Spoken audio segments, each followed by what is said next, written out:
कल आपने कबीर और धर्मदास के संदर्भ में लाल रंग की महिमा बताई, लेकिन मोहम्मद को हरा रंग पसंद आया और नानक को नीला, यद्यपि वे दोनों भक्त ही थे।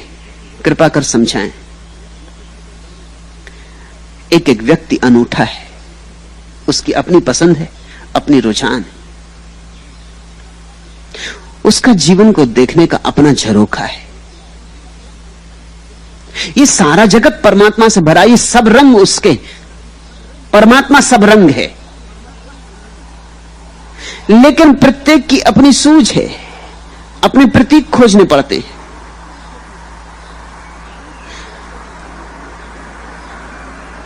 कबीर और धर्मदास ने लाल की बड़ी प्रशंसा की। लाली मेरे लाल की जित देखूं तित लाल, लाली देखन मैं गई मैं भी हो गई लाल। तो मैंने कल तुम्हें लाल रंग का अर्थ कहा कि लाल है जीवन का प्रतीक, कि लाल है उत्सव का प्रतीक, कि लाल है फूलों और वसंत का रंग। इसलिए गैरिक रंग का एक नाम वासंती रंग भी है।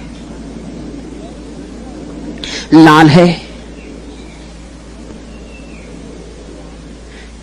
जीवन के खिलाव का प्रतीक, सूरज का प्रतीक, प्रकाश का प्रतीक, क्रांति का प्रतीक, अग्नि का प्रतीक। ये सब मैंने तुमसे कल कहा।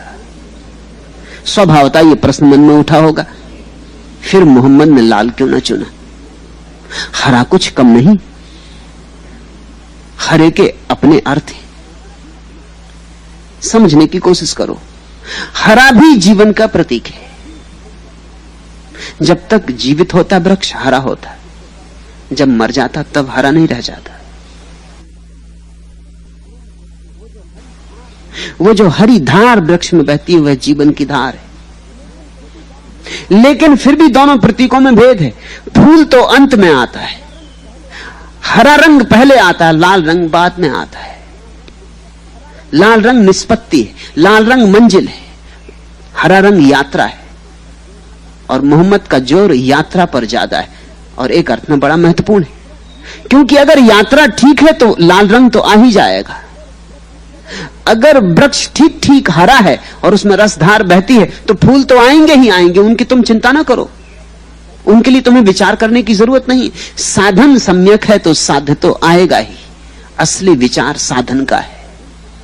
अगर साधन सम्यक नहीं है तो तुम लाख फूलों का विचार करते रहो, फूल नहीं आएंगे, नहीं आएंगे।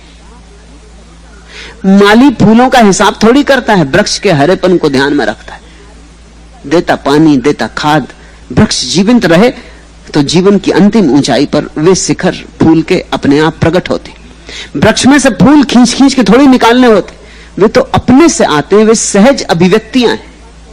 अगर कोई भी चीज ठीक रास्ते पे चलती रहे तो मंजिल मिल ही जाती।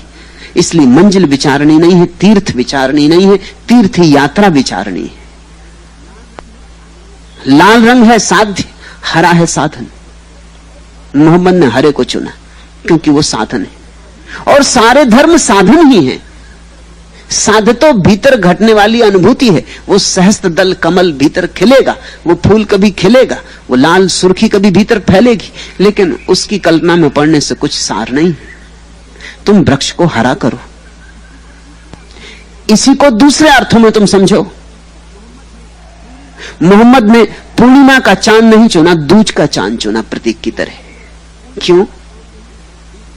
क्योंकि दूज का चांद यात्रा पर है, पथिक है, चल पड़ा है, पहुंच ही जाएगा। पूर्णिमा तो होने ही वाली। बौद्धों ने पूर्णिमा को चुना है, मोहम्मद ने दूज के चांद को। एक ऐतिहासिक घटना है कि ईरान के बादशाह ने अपने एक वजीर को भारत भेजा मुगल बादशाह से मिलने। जैसा दरबारों में होता है, उस वजीर के कई विरोधी भी थे, कई प्रतियोगी भी थे, कई दुश्मन भी थे, कई उसकी जड़ें काटने को तत्पर भी थे। वो कोशिश में लगे थे कि कुछ न कुछ भूल चूक मिल जाए। जब वजीर हिंदुस्तान आया और उसने हिंदुस्तान के बादशाह को संबोधन किया दरबार में, तो उसने कहा कि आप पूर्णिमा के चांद हैं। ईरान के बादशाह दूज के चांद है। विरोधियों को खबर लगी, उन्होंने जाके ईरान के बादशाह के कान भरे कि तो हद हो गया, ये तो अपमान हो गया।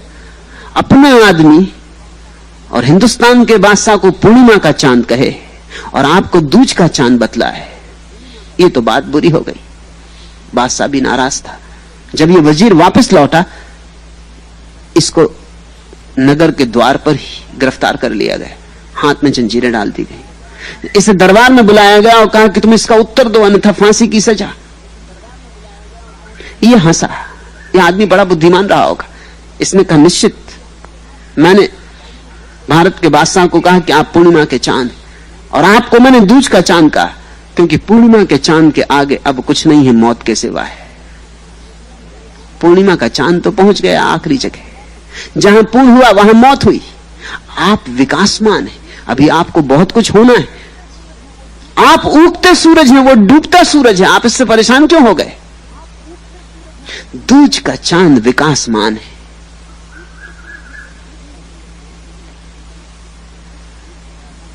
वैसे ही हरा रंग विकासमान है। लाल रंग पूर्णाहुति, हरा रंग विकास। इसलिए मोहम्मद ने जीवन के लिए हरा रंग चुना। वह संभावना का प्रतीक है, यात्रा का, साधन का, मार्ग का। मोहम्मद का जोर विकास पर है, क्रांति पर नहीं, एवोल्यूशन पर, रेवोल्यूशन पर नहीं। मोहम्मद मानते हैं कि सब चीजें अपने समय में विकसित होती हैं, क्रांति की कोई जरूरत नहीं। क्रांति झपट्टा है, जल्दबाजी है। विकास धैर्य है, धीरज है। तब तुम समझोगे कि हरा रंग विकास का प्रतीक है, लाल रंग क्रांति का, हरा रंग शांति का प्रतीक है। तुमने हरे रंग को देखा गौर से? इसलिए तो जंगल में जाके शांति मालूम पड़ती। हरे पहाड़ पर बैठकर चित्त शांत हो जाता है। हरे रंग को देखते देखते तुम्हारी आंखें भी हरी हो जाती, शांत हो जाती। हरे रंग का जो परिणाम है वो शांति है। इस्लाम शब्द का ही अर्थ होता है शांति।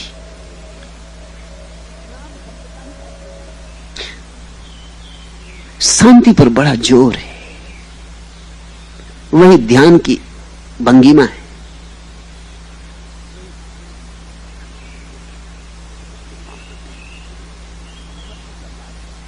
मोहम्मद को तलवार उठानी पड़ी, लेकिन बड़ी व्यवस्था से। उठाना नहीं चाहते थे, बड़ी मजबूरी में। विरोधियों ने उठवा दी, कोई और उपाय न था, इसलिए उठानी पड़ी। लेकिन तलवार पर भी जो संदेश लिखा था वो यही था, मेरा संदेश शांति है। तलवार पर खोद रखा था। यह अजीब तलवार हुई क्योंकि तलवार पर शांति का संदेश खोदा हुआ है। ये इस बात की खबर है कि मोहम्मद का बस चलता है तो तलवार उठाते नहीं, किसी को कंकड़ भी न मारते।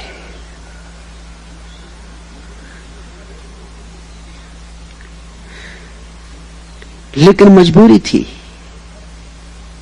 चारों तरफ बड़ा जंगली वातावरण था। मोहम्मद को काम करने की सुविधा ही ना थी, तो शांति के लिए लड़ना पड़ा।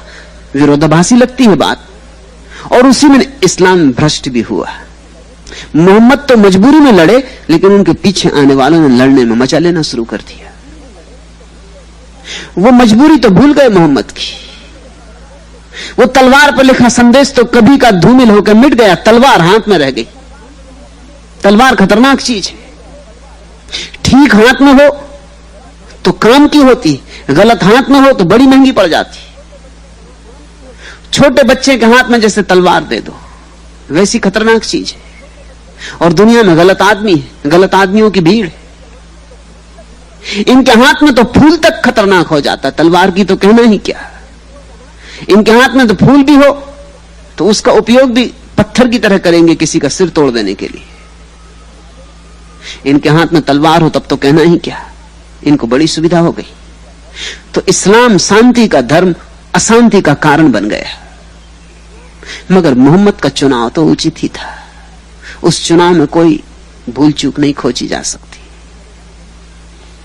हरे रंग को उन्होंने शांति के रंग की तरह चुना। अगर हिंदू मुसलमान लड़ते हैं तो हम हिंदू को समझाते हैं कि तुम अच्छे हिंदू बनो, मुसलमान को समझाते हैं कि तुम अच्छे मुसलमान बनो। मुसलमान धर्म भी बहुत अच्छा है, हिंदू धर्म भी बहुत अच्छा है, दोनों धर्म एक से हैं। तुम अच्छे मुसलमान बनो, तुम अच्छे हिंदू बनो, तुम मस्जिद ठीक से जाओ, तुम मंदिर ठीक से जाओ। मैं कभी सोचता हूं कि जब कच्चे मुसलमान और कच्चे हिंदू इतने खतरनाक होते हैं तो सच्चे हिंदू और मुसलमान कितने खतरनाक हो सकते हैं। लेकिन हमारा ख्याल यह कि अगर हिंदू अच्छे हिंदू हो जाएं और मुसलमान अच्छे मुसलमान हो जाएं तो झगड़ा खत्म हो जाएगा। नहीं, भ्रांति। हमारा पुराना रटा रटाया उत्तर है, वो हम दिए चले जा रहे हैं, वो हम कहे ही चले जा रहे हैं। हम यही समझाए चले जा रहे हैं कि अच्छे हिंदू बनो, अच्छे मुसलमान बनो। धर्म तो किसी को लड़ना नहीं सिखाता और सब धर्मों ने लड़ना सिखाया है। असल में जो भी आदमी आदमी के बीच फासले पैदा करता है वो लड़ना सिखाएगा ही। जो भी आदमी आदमी के बीच खंड करता है वो लड़ना सिखाएगा ही। राजचंद्र को गांधी जी ने कुछ पत्र लिखे थे और गांधी जी ने एक प्रश्न उनसे पूछा है कि आप जैन धर्म को ही श्रेष्ठ मानते हैं। राजचंद्र जैसे बुद्धिमान विचारशील साधु पुरुष ने भी यही उत्तर दिया है कि जैन धर्म ही श्रेष्ठ है, इसलिए मैं श्रेष्ठ मानता हूं। गांधी जी भी हिंदू धर्म को श्रेष्ठ धर्म मानते थे और गांधी जी भी अपने को जीवन भर हिंदू कहते रहे कि मैं हिंदू। अभी मैंने सुना कि जयप्रकाश ने यहां अहमदाबाद में कहा कि मैं हिंदू हूं और हिंदू होने का मुझे गौरव। खतरनाक लोग हैं, क्योंकि जो ये कहता है कि हिंदू धर्म श्रेष्ठ है, जो ये कहता है कि जैन धर्म श्रेष्ठ है, जो ये कहता है कि मैं हिंदू होने की वजह से गौरवान्वित हूं, ये उपद्रव के बीज बो रहा है, चाहे इसे पता हो और चाहे पता ना हो। क्योंकि जो ये कह रहा है कि हिंदू धर्म श्रेष्ठ है वो हिंदू के अहंकार को फुसला रहा है, वो हिंदू के अहंकार को रस दे रहा है और हिंदू के अहंकार को कह रहा है कि हाँ हम श्रेष्ठ हैं। और जो ये कह रहा है कि इस्लाम श्रेष्ठ है वो इस्लाम के अहंकार को फुसला रहा है और जो जैन धर्म को श्रेष्ठ कह रहा है वो भी फुसला रहा है। और जो कह रहा है कि मैं गौरवान्वित हूं हिंदू होकर, मुझे गौरव है कि मैं हिंदू, वो दूसरे लोगों को भी हिंदू होने के अभिमान से भर रहा है। और जहां हिंदू का अहंकार है, जहां मुसलमान का अहंकार है, वहां शांति नहीं हो सकती, वहां कोई शांति संभव नहीं। इसलिए मैं आपसे कहना चाहता हूं कि जब हिंदू मुस्लिम दंगे होते हैं तो आमतौर से हम ये समझ के कि गुंडे दंगे कर रहे हैं, गुंडों को गालियां दे लेते हैं और घरों में बैठ जाते हैं। मैं आपसे कहता हूं बहुत समय हो गया, गुंडों को अब ज्यादा गालियां मत दे। अब पकड़ना हो तो महात्माओं को पकड़े, गुंडों को पकड़ने से कुछ भी नहीं हो सकता। गुंडे समस्या नहीं, महात्मा समस्या। लेकिन महात्मा अमन कमेटी बनाते हैं, शांति की व्यवस्था करते हैं, प्रवचन देते हैं, लोगों को समझाते हैं लड़ो मत। तो महात्मा ऐसा समझ में आता है, वो तो बेचारा समझा रहा है लड़ो मत, लड़ता तो गुंडा है। लेकिन मैं आपसे कहना चाहता हूं बहुत पुरानी हो गई ये बात सही नहीं मालूम पड़ती, क्योंकि महात्माओं की कोई कमी नहीं, शायद गुंडों से ज्यादा ही होंगे, लेकिन कोई कमी नहीं होती युद्ध संघर्ष में, वैमनस्य में, ईर्षा में, घृणा में। नहीं, कहीं कुछ भूल हो रही। गुंडे को हम व्यर्थ ही पकड़ रहे हैं, वो महात्मा की तरकीब है, वो हमेशा गुंडे की तरफ इशारा कर देता है कि गुंडों ने गड़बड़ की। लेकिन महात्मा पकड़ में नहीं आता। और मैं आपसे कहना चाहता हूं कि महात्मा जड़ में है, क्योंकि महात्मा कह रहा है मैं हिंदू होकर गौरवान्वित हूं, वो हिंदू के अहंकार को मजबूत कर रहा है। वो महात्मा कह रहा है कि मैं हिंदू हूं, वो महात्मा कह रहा है मैं मुसलमान हूं, तब फिर उपद्रव जारी। खान अब्दुल गफ्फार खान यहां आए, सारे मुल्क में गए, लेकिन वे पक्के मुसलमान हैं। और मैं कहना चाहता हूं पक्का मुसलमान होना खतरनाक है। खतरनाक इसलिए है कि आदमी को आदमी होने दो, मुसलमान और हिंदू मत बनाओ। कृपा करो अब आदमी आदमी ही हो जाए तो ही दंगे बंद हो सकते, अन्यथा दंगे बंद नहीं हो सकते। आदमी पर लगाया गया कोई भी लेबल दंगे में सहयोगी बनता है। लेबल लड़वाते हैं, लेकिन एक पक्का मुसलमान है, एक पक्का हिंदू है, और हम पक्के हिंदू और मुसलमान कभी मिल नहीं पाते। वो जो मुसलमान होना है वो हिंदू होने से कैसे मिल सकता है? वो जो जैन होना है वो मुसलमान होने से कैसे मेल खाएगा? हमारे बीच अदृश्य दीवारें खड़ी हो जाती। नहीं, मैं आपसे कहना चाहता हूं, हिंदू मुस्लिम एक है। अब इस नासमझी में पड़ने की जरूरत नहीं। 50 साल हमने काफी भुगतान किया उस नासमझी का। अब हिंदू मुस्लिम भाई भाई है, इसको भी दोहराने की कोई जरूरत नहीं, क्योंकि भाई भाइयों के कारण हमने बहुत नुकसान सह लिया। बल्कि सच तो ये है कि जितना हमने जोर दिया कि हिंदू मुसलमान भाई भाई हैं, उसी जोर ने हिंदुस्तान पाकिस्तान को बंटवाने का आधार रखा। क्योंकि दो भाई जब पक्के भाई हों और लड़े, और लड़ने के बाद कोई उपाय ना हो, तो बंटवारे के सिवाय कोई लॉजिकल कंक्लूजन नहीं रह जाता। मैं आपसे कहना चाहता हूं, जिन्होंने समझाया हिंदुस्तान को कि हिंदू मुसलमान भाई भाई हैं, उन्होंने बंटवारे की नींव रख दी। क्योंकि अगर भाई आखिर में न मिल सके तो फिर उपाय एक ही है कि बांट लो। कभी कोई देश बटा नहीं था इस तरह, क्योंकि कभी किसी देश में भाई भाई होने की 50 साल तक नासमझी नहीं दोहराई गई। हिंदू मुसलमान का भाई भाई होना हिंदुस्तान पाकिस्तान का आधार बना। क्योंकि जब भाई आखिर में लड़ते हैं, और ध्यान रहे, भाइयों से ज्यादा खतरनाक ढंग से कोई भी नहीं लड़ सकता। जब दो भाई लड़ते हैं तो बहुत खतरनाक ढंग से लड़ते हैं। भाइयों से खतरनाक कोई भी नहीं लड़ सकता। इसलिए हिंदू मुसलमान को भाई भाई बनाने में खतरा है कि वो खतरनाक ढंग से लड़ भी सकते हैं। और जब दो भाई लड़ते हैं तो आखिर में बंटवारा हो जाता है। और क्या उपाय? हिंदुस्तान बटा। जिन्होंने भाई भाई कह के समझाया, उन्होंने देश को बंटवाया। अब आगे ये कहने की जरूरत नहीं। असल में ये जरूरत ही क्यों पड़ती है कि हिंदू मुसलमान भाई भाई हैं? ये जरूरत इसलिए पड़ती है कि पहले हम स्वीकार कर लेते हैं कि एक हिंदू है और एक मुसलमान नहीं। मैं आपसे कहना चाहता हूं, ये उपद्रव बंद ना होंगे, ये सांप्रदायिक जहर समाप्त ना होगा। इस देश के सामने बड़े से बड़ा जीता सवाल सांप्रदायिक जहर का है, सांप्रदायिकता का है। ये समाप्त ना होगा। ये समाप्त एक ही तरह से होगा कि हम लेबल अलग कर दें, और जो लोग बुद्धिमान हैं वो कह दें कि हम सिर्फ आदमी हैं, अब हमें हिंदू और मुसलमान होने से कोई वास्ता न रहा। अभी आपने यहां सब कुछ देखा, लेकिन कितनों के मन में ये ख्याल आया कि अब हम हिंदू और मुसलमान होना बंद कर दें? नहीं, किसी को ख्याल नहीं आया। वो ख्याल नहीं आता हमें यही ख्याल आता है कि गलत हिंदू ये काम कर रहे हैं, गलत मुसलमान ये काम कर रहे हैं। हमें ये ख्याल ही नहीं आता कि मुसलमान होना हिंदू होने के भीतर ही ये बीज छुपे हैं कि ये आता रहेगा। अगर आपको पता ना हो कि आप हिंदू हैं या मुसलमान हैं, तो आप किससे लड़ने जा सकते हैं? मैं भी एक ट्रेन में सवार हुआ, कुछ मित्र छोड़ने आए थे। उसी बगल के मेरे कंपार्टमेंट में एक सज्जन थे। उन्होंने सोचा कोई महात्मा होंगे। जैसे मैं डब्बे के भीतर गया, उन्होंने पैर पड़े और कहा, महात्मा जी आपसे सत्संग करना चाहता हूं। मैंने कहा, पहली तो बात ये, मैं कोई महात्मा नहीं हूं। महात्माओं ने इतना नुकसान पहुंचाया, आप कोई भला आदमी महात्मा नहीं हो सकता है। तो आपने गलती से पैर पड़ लिए, अगर किसी तरकीब से वापस ले सकते हो तो वापस ले लें। उन्होंने कहा, क्या आप महात्मा नहीं है? कम से कम आप हिंदू तो हैं। मैंने कहा कि हिंदू भी मैं नहीं हूं, मैं सिर्फ आदमी। उन्होंने कहा, क्या मतलब आपका? आप हिंदू नहीं हैं? वो इतने बेचैन हो गए, क्योंकि पता नहीं किसके पैर छू लिए, मुसलमान हो, ईसाई हो, पता नहीं कौन हो।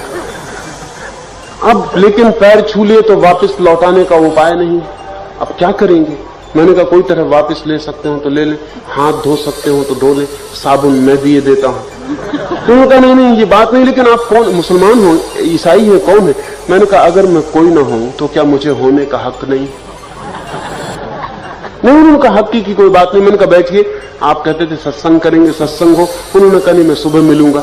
मैंने कहा, आप बैठे, पर वो इतने बेचैन हो गए हैं क्योंकि उस आदमी के साथ कैसे बैठे जो ना हिंदू है, ना मुसलमान है, ना ईसाई है।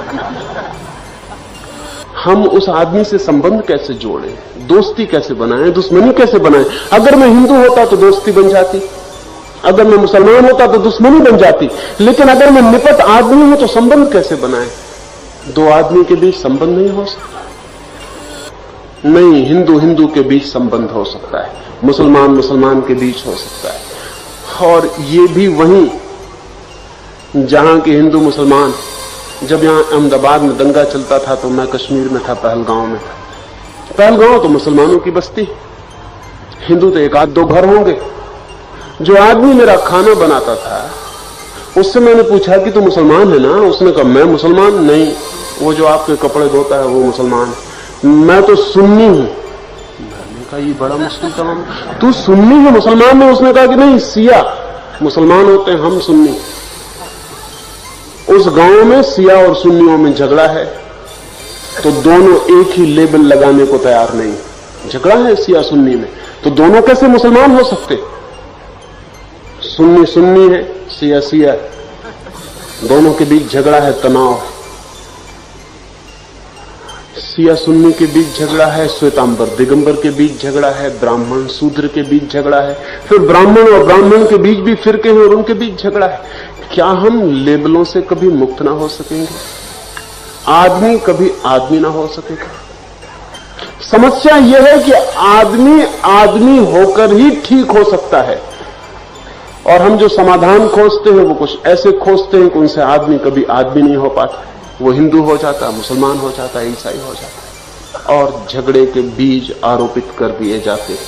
इस देश को अगर भविष्य की तरफ उन्मुख होना हो तो अतीत से दी गई इन बीमारियों से छुटकारा पाना होगा। आदमी होगा भविष्य में, ये निर्णय लेना होगा। और जो बाप अपने बेटे को हिंदू बना रहा है वो दुश्मन है अपने बेटे का, क्योंकि वो अपने बेटे को किसी की छाती में छुरा भोंकने के लिए तैयार करवा रहा है। और जो बाप अपने बेटे को मुसलमान बना रहा है वो भी खतरनाक बाप है। वो या तो अपने बेटे की छाती में छुरा भुकवाएगा या अपने बेटे से किसी की छाती में छुरा भुकवाएगा। लेकिन अब अगर बाप थोड़े समझदार हो तो अपने बेटे को सिर्फ आदमी बनाना चाहिए। 50 साल बाद इस देश में आदमी हो, हिंदू मुसलमान खोजे से न मिले, ये निर्णय हमें लेना पड़ेगा, अन्यथा हम सांप्रदायिकता से मुक्त नहीं हो सकते।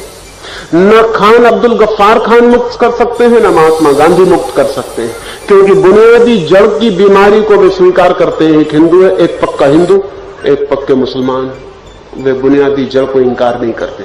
वे ये नहीं कहते हैं कि मस्जिद और मंदिर, हिंदू और मुसलमान बेहूदगियां, एब्सर्डिटीज है। भगवान का कोई मंदिर हो सकता है कि कोई मस्जिद हो सकती? भगवान अगर है तो इस पूरे जगत में, और हर जगह मंदिर है और हर जगह मस्जिद है। और जिसे प्रार्थना करना आता है वो किसी वृक्ष के नीचे और किसी नदी के तट पर, अपने घर की छत पर भी मंदिर बना ले सकता है। कहीं अलग मंदिरों की अब जरूरत नहीं, अलग मंदिर। या अय्युहल्लज़ीना आमनू अतीउल्लाह व रसूलहू व ला तवल्लौ अन्हु व अंतुम तस्मऊन। अगर आपको हमारा चैनल पसंद है तो सब्सक्राइब बटन पर प्रेस कीजिए और बेल आइकॉन पर क्लिक करके हमारे आने वाले वीडियो से अपडेट रहिए। अऊज़ु बिल्लाहि मिनश शैतानिर रजीम। बिस्मिल्लाहिर रहमानिर रहीम। शुरू करता हूँ अल्लाह के नाम से जो बड़ा मेहरबान निहायत रहम वाला है। कुल हुवल्लाहु अहद। ऐ रसूल आप इन लोगों से कह दीजिए कि अल्लाह एक है। अल्लाहु स्वमद। अल्लाह ऐसा बेनियाज है कि वो किसी का मोहताज नहीं और इसके सब मोहताज है। लम यलिद वलम यूलद वलम यकुल लहू कुफुवन अहद। इसकी औलाद नहीं और न वो किसी की औलाद है और न कोई इसके बराबर का है। आप सब लोगों को दिल से गुजारिश है कि अगर आपने अब तक हमारे चैनल को सब्सक्राइब नहीं किया है तो इस चैनल को जरूर सब्सक्राइब कर लीजिए। अगर आपको ये वीडियो पसंद आया हो तो इस वीडियो को लाइक जरूर कीजिए। अगर आप इस वीडियो को दूसरों तक पहुंचाकर नेकी कमाना चाहते हैं तो इसे शेयर जरूर कीजिए। पहला प्रश्न, भगवान, कुरान की जो प्रार्थना है उसके 3 हिस्से हैं, पनाह, अल फातिहा और सूरत इखलास मैत्री। सूरत इखलास इस प्रकार है, बिस्मिल्लाहिर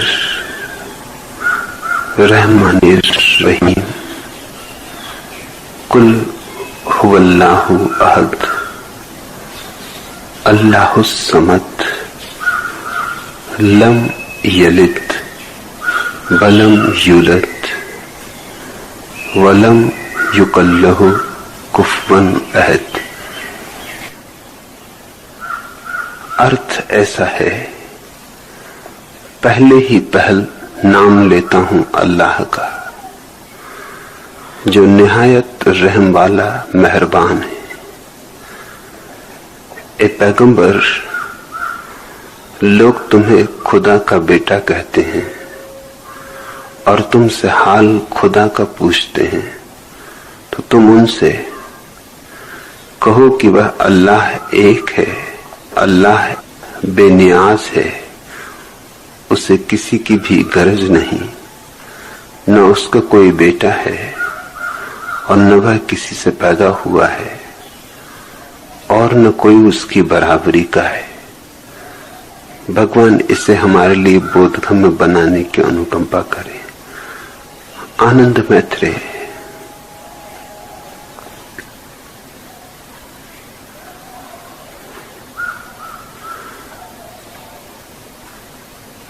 कुरान अत्यंत सीधे साधे हृदय का वक्तव्य है। उपनिषद, धम्मपद, गीता, ताओ ते किंग, इन सब में एक परिष्कार है, क्योंकि बुद्ध परम सुशिक्षित सुसंस्कृत राजघर से आए थे। मोहम्मद बेपढ़े लिखे थे। कृष्ण जब कुछ कहते हैं तो उस कहने में तर्क होता है, विचार की प्रक्रिया होती है, एक गणित होता है। मोहम्मद के वक्तव्य अत्यंत सरल हैं, जैसे खदान से निकाला गया ताजा ताजा हीरा, अभी उस पर जौहरी की छेनी नहीं चली, अभी उस पर पालिश नहीं किया गया, अभी उस पर पहलू नहीं निखारे गए। इससे एक तो लाभ है और एक हानि भी, और इस्लाम को दोनों ही बातें अनुभव करनी पड़ी। लाभ तो यह है कि जैसे ग्रामीण व्यक्ति की भाषा में एक बल होता है, ताजगी होती है, धार होती है, क्योंकि बात सीधी साफ होती है, समझाने की कोई जरूरत नहीं होती। इसलिए कुरान पर टीकाएं नहीं लिखी गई, बात सीधी साफ है, टीका करने का कोई उपाय नहीं। गीता पर हजारों टीकाएं तो हजारों अर्थ हो गए, क्योंकि बात दुरूह है। अभिव्यक्ति का ढंग ऐसा है कि उससे बहुत अर्थ अभिव्यंजित हो सकते हैं। एक एक शब्द से अनेक अनेक अर्थों की संभावना है, तो बाल की खाल खींची जा सकती है। तर्कशास्त्री के हाथ में पड़ के गीता का सत्य खो जाएगा, बुद्ध का सत्य खो जाएगा, कुरान का सत्य नहीं खोएगा, क्योंकि कुरान के साथ तर्क का कोई संबंध नहीं बैठता।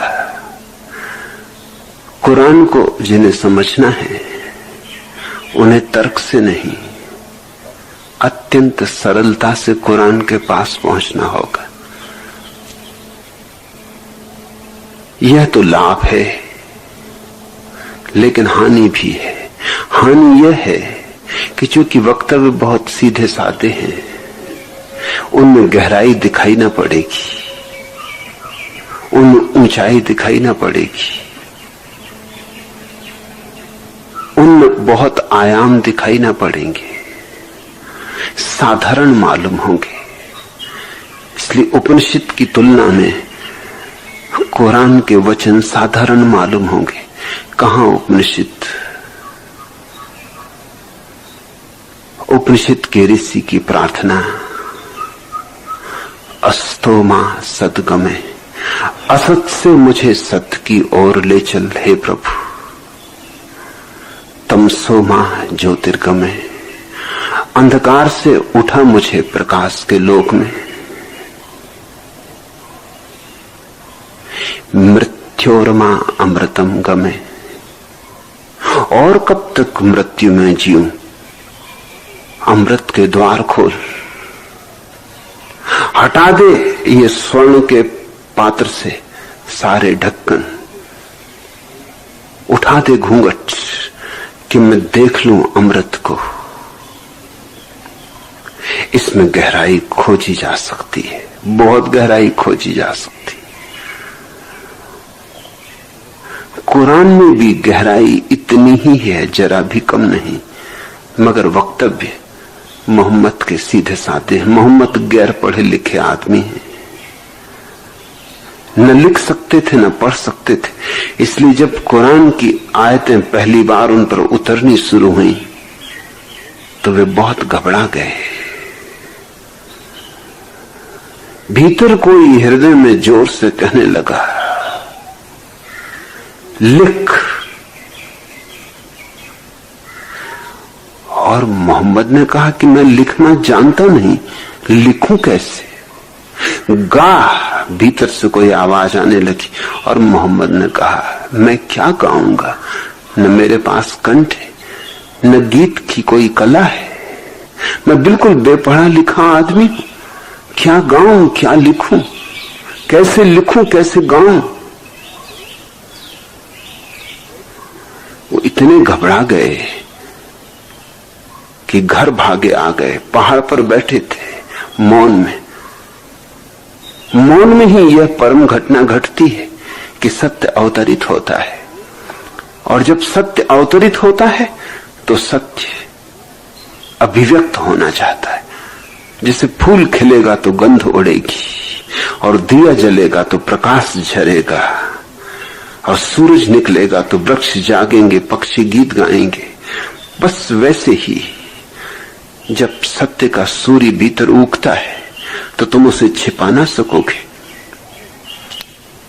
उसकी अभिव्यक्ति होगी। वह पुकारेगा, अभिव्यक्त करो। वही पुकार थी मोहम्मद के भीतर। कहो, लिखो, बोलो, बांटो। मगर मोहम्मद के लिए ये बात अपनी सीमा के बहुत पार मालूम पड़ी। यही उद्घोषणा बुद्ध के जीवन में है, और बुद्ध ने भी इंकार किया कि नहीं बोलूंगा, मगर कारण और थे। मोहम्मद ने इंकार किया इसलिए कि कैसे बोलूं, शब्द नहीं, भाषा का धनी नहीं, तर्क नहीं, कौन मेरी सुनेगा? लिखूं तो कैसे लिखूं, मुझे लिखना भी नहीं आता। पढ़ूं तो क्या पढ़ूं, मुझे पढ़ना भी नहीं आता। ये कारण थे मोहम्मद के। बुद्ध को भी जब सत्य की अभिव्यक्ति हुई तो कथा है, वह कथा तो प्रतीकात्मक है। जैसे ये मोहम्मद की बात प्रतीकात्मक है कि कोई भीतर बोला कि बोल, गा, गुनगुना, ऐसे ही बुद्ध से देवताओं ने अवतरित होकर स्वर्ग से कहा, अभिव्यक्ति दो, बांटो, कहो, चुप न रह जाओ। बुद्ध ने भी कारण बताया कि क्यों चुप, लेकिन कारण बड़े अलग थे। उससे दो व्यक्तित्वों के भेद पता चलता है। बुद्ध ने कहा बोलूंगा कौन समझेगा, फर्क समझना। मोहम्मद ने कहा कैसे बोलूं, मेरी समझ क्या। बुद्ध ने कहा कहूंगा मगर कौन समझेगा। ये बात इतनी गहरी, किससे कहूं। मोहम्मद ने कहा कैसे कहूं, बुद्ध ने कहा किससे कहूं। जिससे कहूंगा वही कुछ का कुछ समझेगा, गलत समझेगा। 100 आदमियों से कहूंगा 99 तो समझेंगे ही नहीं, सुनेंगे ही नहीं, सुन भी लिया तो गलत समझेंगे, लाभ की बजाय हानि होगी। और 100वां आदमी, एक आदमी 100 में अगर ठीक भी समझा तो उसके लिए मुझे कहने की जरूरत नहीं है। देवताओं ने पूछा क्यों, तो बुद्ध ने कहा इसलिए कि जो मेरी बात को सुनते ही ठीक समझ लेगा वो मेरे बिना भी जान लेगा। आखिर मैंने भी बिना किसी के कहे जान लिया। जिसकी इतनी प्रतिभा होगी, जिसके पास ऐसी मेधा होगी, क्योंकि ये तो प्रतिभा और ध्यान की ही संभावना होगी कि मैं जो कहूं उसको वैसा ही समझ ले जैसा मैंने कहा है। जिसके पास ऐसा निखार होगा, ऐसी तीक्ष्णता होगी, वो क्या मेरे लिए रुका रहेगा, मेरे बिना भी पहुंच जाएगा। दिन 2 दिन की देर हो सकती, लेकिन उस एक के लिए बोल के 99 के जीवन में मैं व्यर्थ का उपद्रव खड़ा नहीं करना चाहता, इसलिए नहीं बोलूंगा। मैं तुम्हें भेद दिखाना चाहता हूं। बुद्ध और मोहम्मद दोनों को एक ही सत्य का अनुभव हुआ है, मगर बुद्ध भली भांति जानते हैं कि मैं बोल सकता हूं, लेकिन समझेगा कौन। मोहम्मद ये कहते ही नहीं कि समझेगा कौन। मोहम्मद कहते हैं कि मैं बोल सकूं तो शायद कोई समझ ले, मगर मैं बोलूंगा कैसे। मैं ठहरा अत्यंत ग्रामीण, दीनहीन,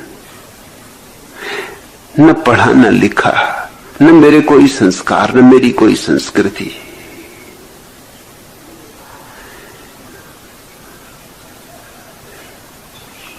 बुद्ध को राजी कर लिया देवताओं ने, क्योंकि वे तर्क खोज लाए। बुद्ध के लिए तर्क खोजना पड़ा।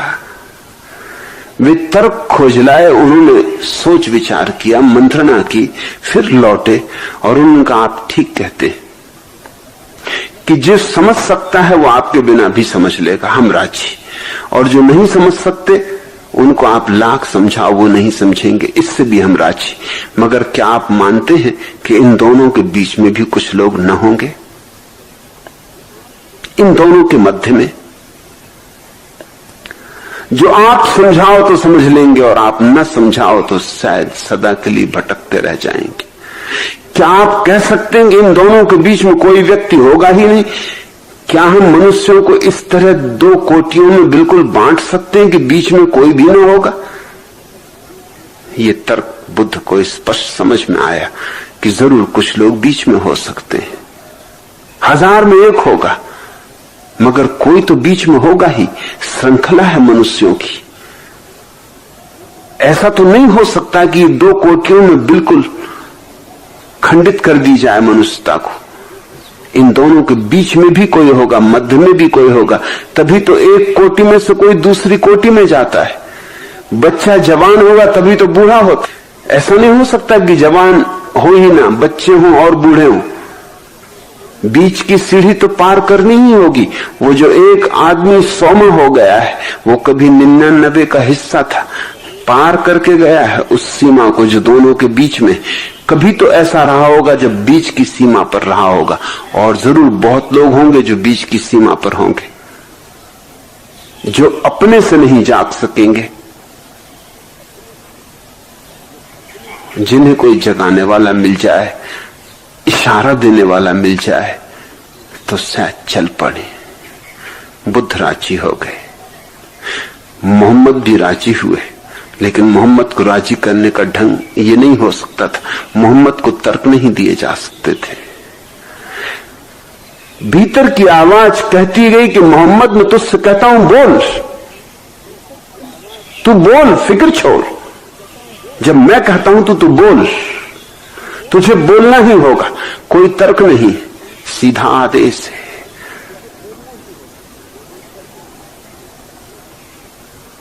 बुद्ध को, देवताओं को कुछ कहना पड़ा तो बुद्ध की बुद्धि से ही संबंध जोड़ना पड़ा।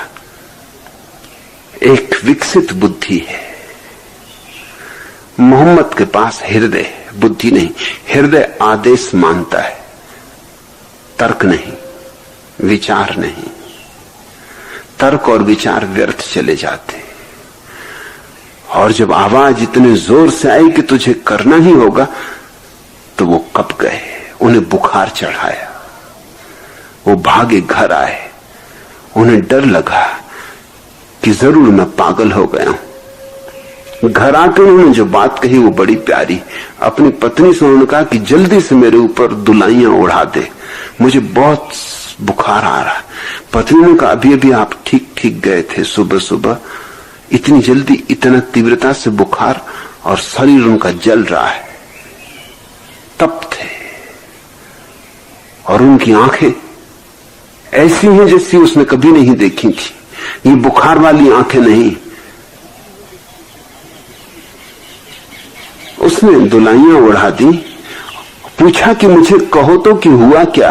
तो मोहम्मद ने कहा कि दो में से कुछ एक बात हुई है, या तो मैं पागल हो गया हूं या कवि। और ये दो शब्द बड़े विचारणीय। मोहम्मद ने कहा या तो मैं पागल हो गया हूं या कवि। साफ नहीं है कि क्या हो गया है।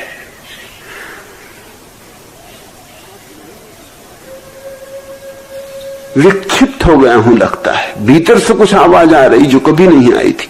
और यह हो सकता है मैं कवि हो गया हूं, क्योंकि सुना है कि कवियों को भीतर से आवाज आती, अंतर्वाणी उठती। पत्नी ने कहा कि तुम्हारी आंख देख के मैं कह सकती हूं कि कुछ अभूतपूर्व घटा है। तुम्हारी आंखों में ऐसी चमक कभी न थी और तुम्हारे चेहरे पर ऐसी आभा कभी न थी। तुम घबरा गए हो, बेचैन हो, इसलिए बुखार है, अन्यथा तुम आविष्ट हुए हो। तुम्हारे ऊपर कोई विराट ऊर्जा उतरी, तुम उसे पचा नहीं पा रहे हो। तुम विश्राम करो, सब ठहर जाएगा। इस कारण मोहम्मद की पत्नी ही उनकी पहली शिष्या थी, वही पहली मुसलमान थी, क्योंकि उसने ही पहले संदेश सुना। फिर धीरे धीरे उसने पूछा कि क्या तुम्हारे भीतर हो रहा, मुझे कहो।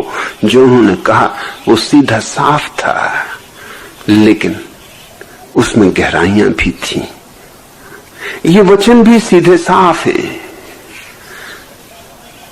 यूं ऊपर से देखोगे तो तुम प्रभावित न होगे, लेकिन जरा इनकी गहराइयों में उतरोगे, इन हीरों पर थोड़ी धार रखनी होगी, थोड़े पहलू निखारने होंगे, इन हीरों की थोड़ी सफाई करनी होगी। और तब कुरान में भी वही गरिमा है जो उपनिषदों में, वही सुगंध है जो धम्मपद में।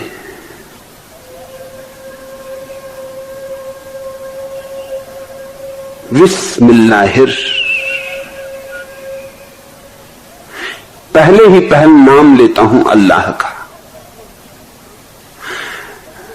अल्लाह का एक नाम है अव्वल, जो सबसे पहले है वही अल्लाह है, और जो सबसे बाद में बच रहेगा वही अल्लाह है। अल्लाह का दूसरा नाम है आखिरी। ये सीधी सादी बात है। पहला नाम अव्वल, जो प्रथम है, सर्वप्रथम है, और दूसरा नाम आखिरी, जो सबसे अंत में। शेष बीच में नाटक है, अभिनय। जैसे मंच पर कोई अभिनेता राम बन के आ जाता है, पर्दे से पीछे असलियत थी, पर्दे पर राम बन के आ गया है। खेलेगा राम का पार्ट, अभिनय अदा करेगा, धनुष्मान लेके चलेगा, युद्ध करेगा, और जैसे ही पर्दा गिरेगा फिर वही हो जाएगा जो था, राम नहीं रह जाएगा। पर्दे के पहले और पर्दे के बाद असलियत है, पर्दे के उठने और पर्दे के गिरने के बीच नाटक है। परमात्मा ही प्रथम है और परमात्मा ही अंतिम, और जो प्रथम है और जो अंतिम वही सत्य है। बीच में सब मन का खेल है, सब तरंगे हैं विचारों की, अलग अलग अभिनय है। कोई स्त्री बना है, कोई पुरुष बना है, कोई मस्जिद में बैठा है, कोई मंदिर में बैठा है, कोई इस तरह से जी रहा है, कोई उस तरह से जी रहा है, कोई संत हो गया है, कोई साधु है, कोई असाधु। लेकिन ये सब पर्दा उठने और पर्दा गिरने के बीच का खेल है। पर्दे के पीछे न कोई साधु है, न कोई असाधु, न कोई संत, न कोई असंत, सिर्फ परमात्मा है। वही अव्वल, वही आखिरी है। तो पहले पहले उसी का नाम लेता हूं, अल्लाह का। और किसका नाम लो? क्योंकि पहले पहले उसी का स्मरण करो जो है। प्रार्थना उसी से शुरू हो सकती। बिस्मिल्लाहिर, पहले पहल नाम लेता हूं अल्लाह का। इस्लाम में परमात्मा के 100 नाम हैं। 99 व्यक्त और 100वां अव्यक्त। जब तुम इस्लाम की फेहरिस्त देखोगे नामों की, तो ऊपर लिखा होता है अल्लाह के 100 नाम।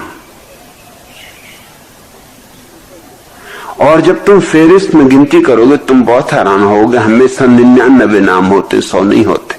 100वां छोड़ा होता है। वही असली नाम है, उसे कहा ही नहीं जा सकता, मगर कुछ तो कहना होगा, इसलिए अल्लाह कहते हैं। अल्लाह पहला नाम है 99 की श्रृंखला में। और जो आखिरी नाम है, असली नाम है, उसे तो नाम भी नहीं दिया जा सकता। वह तो अनाम है, वह तो शून्य है।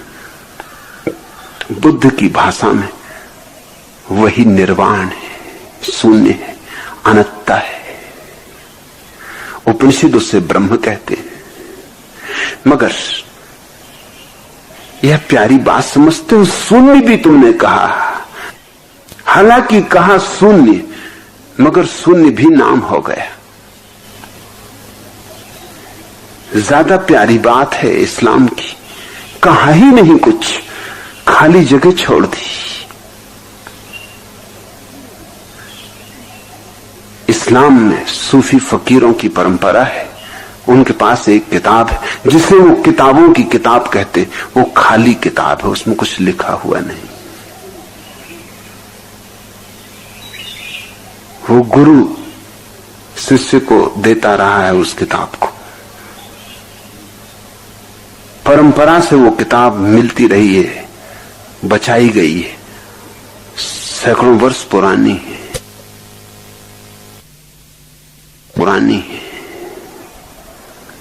कुछ भी लिखा नहीं है, खाली पन्ने, कोरे पन्ने।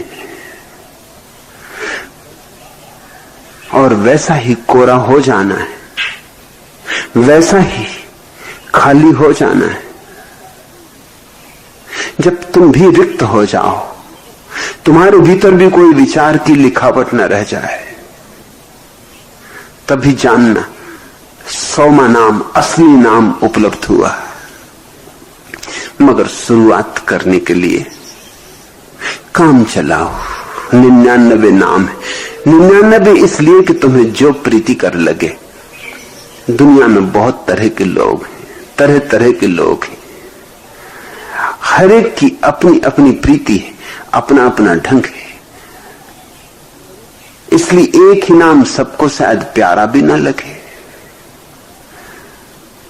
तो सब तरह की रुचियों के लोगों के लिए 99 नाम है, लेकिन याद सबको दिलाए रखनी है कि तुम्हारा नाम काम चलाऊ है। असली नाम तो बोला नहीं जा सकता, सुना नहीं जा सकता। असली नाम तो अनुभव में आता है, और वह अनुभव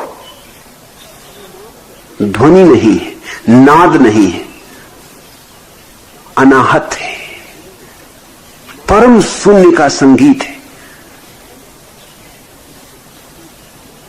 मौन संगीत है। इसलिए शास्त्रों को ठीक से पढ़ना हो तो पंक्तियों के बीच में पढ़ना, पंक्तियों में मत पढ़ना।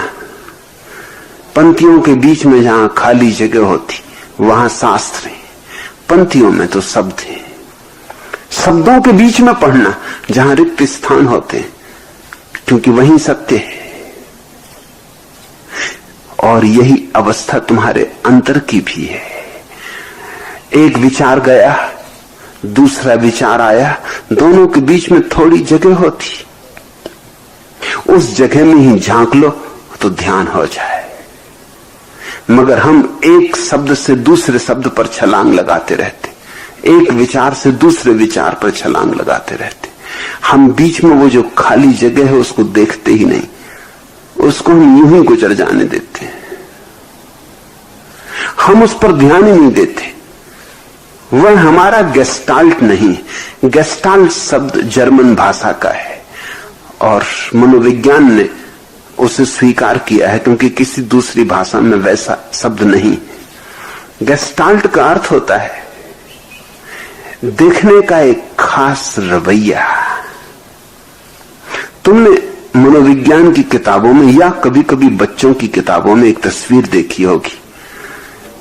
एक तस्वीर बनी होती है जिसको दो ढंग से देखा जा सकता है। एक ढंग से देखो तो तस्वीर में बूढ़ी स्त्री दिखाई पड़ती, और अगर तुम देखते रहो बूढ़ी स्त्री को, तो तुम चकित होते हो कि थोड़ी देर में बूढ़ी स्त्री तो विदा हो गई और उसकी जगह एक सुंदर युवा स्त्री दिखाई पड़ने लगी। अगर तुम उस युवा स्त्री को देखते रहो तो थोड़ी देर में वो भी विलीन हो जाएगी, फिर बूढ़ी स्त्री प्रकट हो जाएगी। और मजा यह है कि जब तुमने दोनों को भी देख लिया तस्वीर में, तब भी तुम दोनों को साथ साथ ना देख सकोगे, क्योंकि उन दोनों को बनाने वाली जो पंक्तियां हैं, जो लकीरें हैं, वो एक ही है। उन्हीं लकीरों से बूढ़ी बनी है, उन्हीं लकीरों से जवान स्त्री बनी। तो जब जवान स्त्री को देखोगे बूढ़ी नहीं देख पाओगे, अगर बूढ़ी को देखोगे जवान को नहीं देख पाओगे। जानते हो भली भांति कि उन्हीं लकीरों में जवान स्त्री भी छिपी, कई बार देख भी चुके हो, लेकिन जब फिर बूढ़ी स्त्री का गेस्टाल्ट तुम्हें पकड़ लेगा तो तुम लाख उपाय करो, जवान स्त्री दिखाई ना पड़ेगी। और तुम्हें मालूम, तुमने देखा है, तुम जानते भली भांति कि यही कहीं है, मगर तुम कोशिश करो तो नहीं देख पाओगे। लेकिन अगर तुम बूढ़ी को गौर से देखते रहो तो अचानक गेस्टाल्ट बदलता है। बदलाहट इसलिए होती कि मन थिर नहीं हो सकता, मन अथिर है, भागा हुआ है। तुम अगर बूढ़ी को ही देखते रहोगे वो जल्दी ही बूढ़ी से भागने लगेगा, इधर उधर भागेगा, उसी भागदौड़ में वो जवान को खोज लेगा। अगर तुम जवान को ही देखते रहोगे, उसी भागदौड़ में वो फिर बूढ़ी को खोज लेगा। वो दोनों ही स्त्रियां उस एक ही तस्वीर में हैं। इस बदलते हुए ढांचे को गेस्टाल्ट कहते हैं। अब तुम जब अपने भीतर जाते हो और विचारों को देखते हो तो तुम्हारा गेस्टाल्ट एक है। एक विचार गया कि तुम बीच में जो थोड़ा सा अंतराल आता उसे नहीं देखते, दूसरा विचार आया उसको देखते हो। तुमने ध्यान ही नहीं दिया होगा जब तुम किताब पढ़ते हो कि दो शब्दों के बीच में खाली जगह भी है, या दो पंक्तियों के बीच में भी खाली कागज है।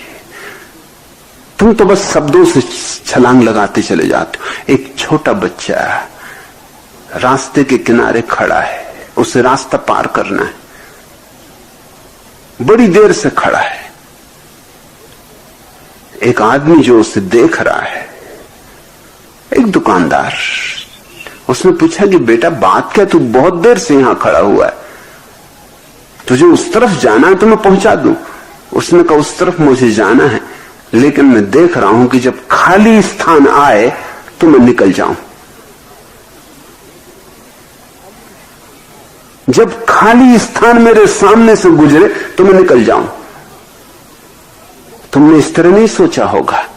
तुम कार गुजरी, बस गुजरी, ट्रक गुजरा, ये तुम देखते हो। खाली स्थान गुजरता ऐसा तुम नहीं देखते। जब बस नहीं गुजरती तो जो रह जाता है खाली स्थान, तुम उसमें से गुजर जाते हो।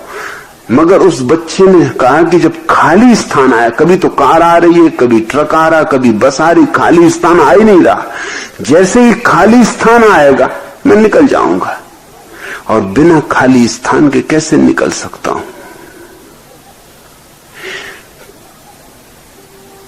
तुम्हारे भीतर विचारों की श्रृंखला में खाली स्थान आ रहे हैं, प्रतिपल आ रहे हैं, मगर उन पर तुम्हारा ध्यान नहीं। तुम्हारा गेस्टाल्ट बंध गया है। और इसीलिए साक्षी का अद्भुत सूत्र है ध्यान के लिए। तुम सिर्फ साक्षी होकर खड़े हो जाओ किनारे और देखते रहो आंख गड़ा के विचारों को गुजरते हुए, और तुम चकित होगे। देखते देखते जैसे बूढ़ी स्त्री जवान में बदल जाती, ऐसा ही तुम्हारे भीतर का गेस्टाल्ट बदलेगा। तुम अगर देखते रहो विचारों को साक्षी होकर, तो धीरे से तुमको एक क्षण पता चलेगा कि हर दो विचार के बीच खाली जगह आती, और जैसे ही तुम्हें खाली जगह दिखाई पड़ गई, तुम दूसरा काम भी कर सकते हो। एक खाली स्थान से दूसरे खाली स्थान में छलांग, दूसरे से तीसरी खाली स्थान में छलांग। विचारों को छोड़ के छलांग लगने लगती। अभी खाली स्थान को छोड़ के तुम छलांग लगाते हो, फिर विचारों को छोड़ के खाली स्थान में छलांग लगाने लगते हो। वही ध्यान की प्रक्रिया है। खाली स्थानों को जोड़ लेना अपने भीतर ध्यान है। विचार तिरस्कृत हो गया, अनादृत हो गया, तुम विचार के प्रति उदासीन हो गए। ध्यान है खाली अंतरालों को देखने की क्षमता, और जैसे ये क्षमता आती, पर्दा गिर गया। अब तुम्हें वह दिखाई पड़ने लगेगा जो अव्वल है और आखिरी। पहले ही पहल नाम लेता हूं अल्लाह का, जो निहायत रहम वाला मेहरबान है। सीधी सादी बात है कि परमात्मा करुणा है। बुद्ध भी इस बात को कहते हैं, लेकिन बुद्ध के कहने का ढंग बहुत और है। वो एक सुसंस्कृत दार्शनिक का ढंग है। बुद्ध कहते हैं जब ध्यान का कमल खिलता है तब करुणा की सुगंध उड़ती। करुणा अंतिम उपलब्धि है समाधि की, और समाधि की कसौटी भी। जिसके जीवन में करुणा प्रकट हो, समझना कि उसे समाधि मिली। भीतर मिलती है समाधि, बाहर करुणा की गंध उड़ती। भीतर जलता है समाधि का दिया, और बाहर करुणा की रोशनी फैलती। यही बात मोहम्मद अपने सीधे साधे ढंग से कह रहे हैं कि वह जो परमात्मा है, वह जो अव्वल है, वो जो पहले है और आखिरी, जिसका कोई नाम नहीं, लेकिन फिर भी जिसको नाम देना होगा, नहीं तो हम कैसे उसका स्मरण करें। वो निहायत रहम वाला मेहरबान है, वह महाकरुणा है। और इसमें इस बात की भी उद्घोषणा है कि भयभीत ना हो अपनी गलतियों से। उसकी करुणा तुम्हारी गलतियों से बहुत बड़ी है। डरो ना अपने पापों से, नाहक के पश्चाताप में मत पड़ो। तुम आदमी हो, भूल चूक स्वाभाविक है, लेकिन भूल चूक को तूल मत दो, तिल का ताड़ ना बनाओ। अक्सर तथाकथित धार्मिक व्यक्ति तिल के ताड़ बना लेते हैं। छोटी सी भूल को भी बहुत गुब्बारे की तरह फुलाते चले जाते। छोटी सी भूल को भी बड़ा करके दिखाने लगते, उसमें भी अहंकार है। अगस्तीन की प्रसिद्ध किताब है कन्फेशंस।